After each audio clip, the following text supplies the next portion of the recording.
안녕하세요. 여러분 혹시 북유럽의 덴마크라는 나라를 떠올리면 어떤 이미지가 그려지시나요? 아마 대부분은 평화롭고 목가적인 풍경을 상상하실 겁니다. 알록달록한 블록 장난감 레고의 고향, 안데르센 동화 속에 나올 법한 예쁜 항구, 자전거를 타고 출근하는 여유로운 시민들, 그리고 세계에서 가장 행복한 나라라는 타이틀까지. 덴마크는 우리에게 복지 천국이자 걱정 없이 사는 유토피아처럼 여겨져 왔습니다. 그런데 최근 경제학자들과 글로벌 투자자들 사이에서 이 평화로운 나라를 두고 아주 섬뜩한 별명이 돌고 있다는 사실 알고 계십니까? 바로 노보 노디스크 공화국입니다. 한 국가의 이름이 아니라 특정 기업의 이름이 나라 전체를 집어삼킨 기이한 현상을 빗댄 말입니다. 지금 덴마크는 겉으로는 호황을 누리고 부유해 보이지만 그 속을 들여다보면 단 하나의 기업, 단 하나의 약물에 국가의 운명을 통째로 걸고 있는 위험천만한 외줄타기를 하고 있습니다. 오늘 여러분과 함께 파헤쳐볼 이야기는 바로 전 세계를 강타한 비만 치료제, 위고비와 오젬픽을 만든 제약사 노보 노디스크와 그 거대한 그늘에 가려진 덴마크 경제의 위태로운 실상입니다. 이게 단순히 남의 나라 잘 나가는 기업 이야기가 아닙니다. 특정 산업, 특정 기업에 목숨을 걸고 있는 우리 대한민국 경제에도 아주 서늘한 경고장을 던지고 있는 사건이기 때문입니다. 도대체 그 작은 알약 하나가 어떻게 한 나라의 경제를 쥐락펴락하게 되었는지, 그리고 만약 그 약에 문제가 생긴다면 어떤 파국이 기다리고 있는지 지금부터 들여다보겠습니다. 이야기의 시작은 아주 작은 우연 혹은 기적에서 비롯되었습니다. 노보 노디스크는 원래 100년 넘게 당뇨병 치료제인 인슐린을 만들어 오던 아주 건실하고 전통 있는 제약 회사였습니다. 당뇨 환자들에게는 생명줄과도 같은 기업이었죠. 그런데 이들이 당뇨 치료제를 연구하다가 묘한 부작용 하나를 발견합니다. 이 약을 맞은 환자들이 살이 빠진다는 겁니다. GLP-1이라는 호르몬 유사체였는데 이게 뇌에 작용해서 배가 부르다는 착각을 하게 만들고 식욕을 억제해주는 효과가 있었던 겁니다. 연구진은 무릎을 쳤습니다. 이걸 비만 치료제로 개발하면 대박이 나겠다. 그렇게 해서 탄생한 것이 바로 오젬픽과 위고비입니다. 반응은 그야말로 핵폭탄급이었습니다. 현대 인류의 가장 큰 적이 무엇입니까? 암도 있고 치매도 있지만 가장 보편적이고 정복하기 힘든 적은 바로 비만입니다. 맛있는 건 너무 많고 움직이기는 싫은 현대인들에게 주사 한 방만 맞으면 살이 쭉쭉 빠진다는 이 약은 말 그대로 기적의 물약이었습니다. 일론 머스크 같은 억만장자가 이 약으로 살을 뺐다고 소문이 나고 할리우드 스타들이 시상식 전에 이 약을 찾는다는 이야기가 돌면서 전 세계는 위고비 열풍 아니 광풍에 휩싸였습니다. 없어서 못 파는 지경이 되었고 미국에서는 웃돈을 줘도 구하기 힘든 귀하신 몸이 되었습니다. 자, 여기까지는 그냥 한 기업의 성공 신화 같습니다. 하지만 문제는 그 성공의 규모가 너무나도 거대했다는 데 있습니다. 노보 노디스크의 시가총액, 즉 기업의 가치가 어느 정도인지 감이 오십니까? 한때 테슬라를 제치기도 했고 전 세계적인 카드 회사인 비자나 마스터카드를 뛰어넘었습니다. 더 충격적인 비교를 해드리겠습니다.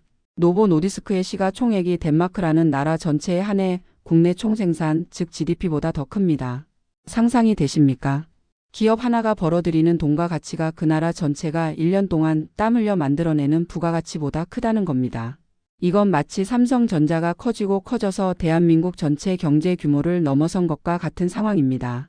아니, 그보다 훨씬 더 심각한 쏠림입니다. 2023년, 2024년 덴마크 경제 성장률 통계를 보면 아주 흥미로운 아니 기괴한 숫자가 나옵니다. 덴마크 경제가 2% 가까이 성장했다고 발표가 났는데 여기서 노보 노디스크라는 딱 한 기업을 빼고 계산하면 성장률이 어떻게 되는지 아십니까? 0% 아니 마이너스 성장이 나옵니다.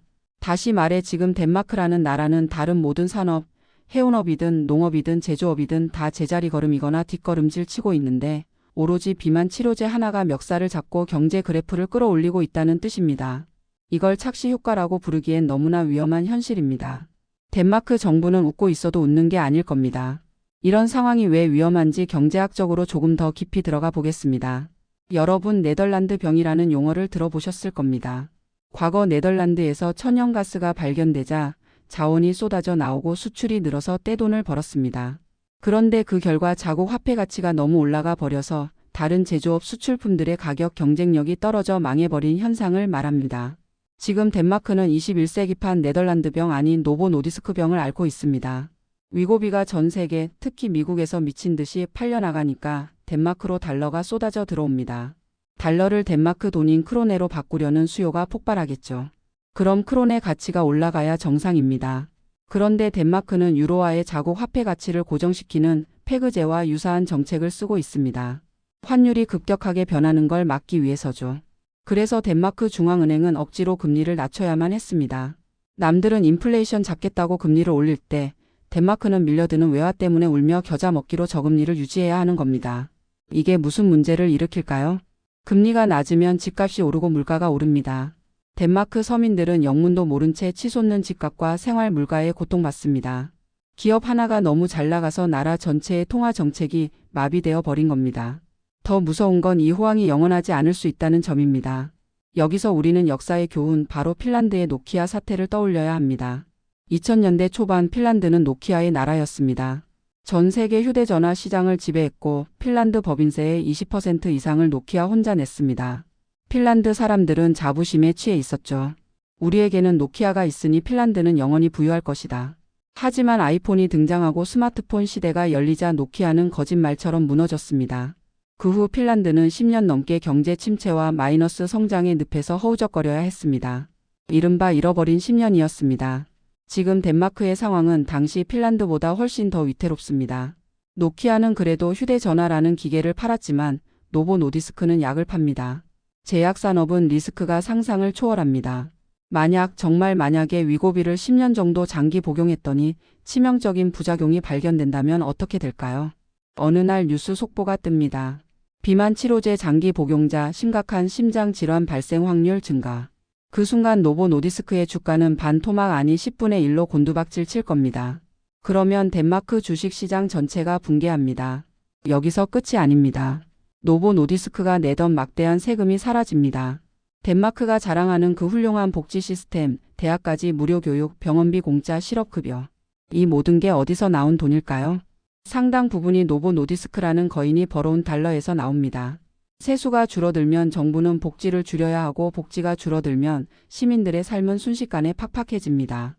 공무원 월급을 못 주고 연금이 깎이고 사회적 갈등이 폭발하는 시나리오. 이게 단지 소설일까요? 이미 경쟁자들의 추격도 매섭습니다. 미국의 일라이 릴리 같은 제약사들이 더 강력하고 효과 좋은 비만 치료제를 내놓고 있습니다. 특허라는 건 언젠가 만료됩니다. 복제약이 쏟아져 나오면 독점적인 지위는 사라집니다. 덴마크 경제라는 배는 지금 오젬픽이라는 단 하나의 닷에 의지해서 폭풍우 치는 바다 위에 떠 있는 꼴입니다. 닷줄이 끊어지면 배는 어디로 표류할지 아무도 모릅니다. 사회적인 분위기도 묘하게 흘러가고 있습니다. 덴마크의 젊은 인재들이 너도 나도 노보 노디스크로만 가려고 합니다. 스타트업을 창업하거나 새로운 기술을 개발하기보다는 그냥 저 거대 기업에 들어가서 안정적으로 월급 받고 싶어 합니다.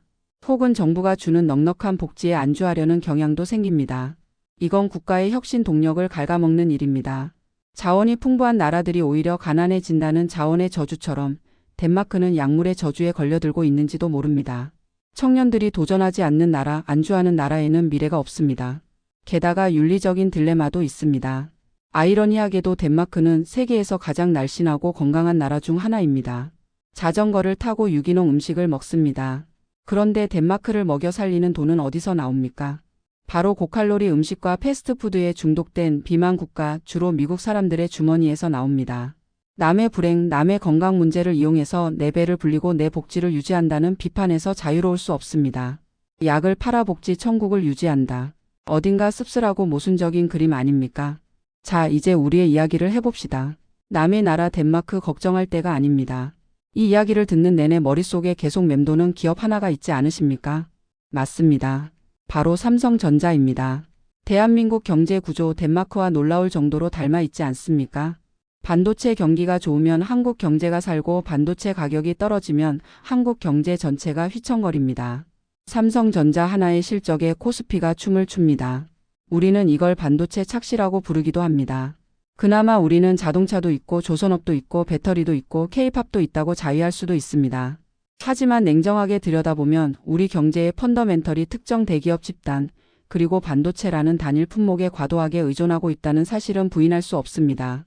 만약 중국이 반도체 기술을 완전히 따라잡거나 미중 무역 전쟁으로 인해 우리 반도체 수출길이 막힌다면 한국 경제는 어떻게 될까요? 덴마크가 위고비 부작용을 걱정하듯 우리도 반도체의 겨울을 늘 두려워하며 살고 있지 않습니까? 노보 노디스크 사태는 우리에게 산업 다각화가 얼마나 중요한 생존 전략인지를 웅변하고 있습니다. 달걀을 한 바구니에 담지 말라는 투자의 격언은 국가 경제에도 똑같이 적용됩니다. 아무리 튼튼한 바구니라도 떨어뜨리면 다 깨지는 법입니다.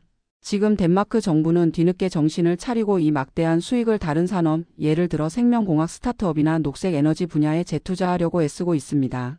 노보 노디스크 효과가 사라지기 전에 새로운 먹거리를 찾아야 한다는 절박함이 생긴 겁니다. 우리도 마찬가지입니다. 반도체로 번 돈, 대기업이 벌어들인 낙수 효과를 단순히 부동산 부양이나 내수 소비로 소진할 게 아니라 제2의 반도체, 제3의 먹거리를 키우는 데 써야 합니다. 인공지능이든 바이오든 우주산업이든 삼성이 흔들려도 대한민국은 흔들리지 않을 만큼 튼튼한 다리를 여러 개 만들어 놔야 합니다. 덴마크의 비만 치료제 열풍은 겉보기엔 축복 같지만 그 이면에는 국가의 운명을 담보로 한 거대한 도박판이 벌어지고 있습니다. 화려한 파티는 언젠가 끝납니다. 음악이 멈췄을 때 의자를 차지하지 못하고 바닥에 나앉는 꼴이 되지 않으려면 우리는 지금 취해 있을 때가 아니라 깨어 있어야 합니다. 덴마크는 행복지수 1위 국가입니다. 하지만 그 행복이 약 한 알에 의지한 위태로운 행복이라면 우리는 그것을 부러워하기보다는 타산지석으로 삼아야 할 것입니다. 진정한 경제 강국은 단 하나의 챔피언에 의존하는 나라가 아니라 수많은 국가 대표들이 각자의 분야에서 탄탄하게 버텨주는 나라일 테니까요. 오늘 덴마크와 노보 노디스크 이야기를 통해 우리 경제의 자화상까지 한번 들여다봤습니다. 세상에 공짜 점심은 없고 영원한 1등 기업도 없습니다. 위기감, 그것만이 우리를 끊임없이 혁신하게 만드는 원동력이 아닐까 싶습니다. 여러분은 어떻게 생각하십니까? 우리는 과연 삼성전자 공화국이라는 꼬리표를 떼고 더 넓은 세상으로 나아갈 준비가 되어 있을까요? 오늘 밤 뉴스를 보면서 경제 지표 뒤에 숨겨진 구조적인 위험에 대해 한 번쯤 깊게 생각해보는 시간이 되셨으면 좋겠습니다. 긴 이야기 들어주셔서 감사합니다.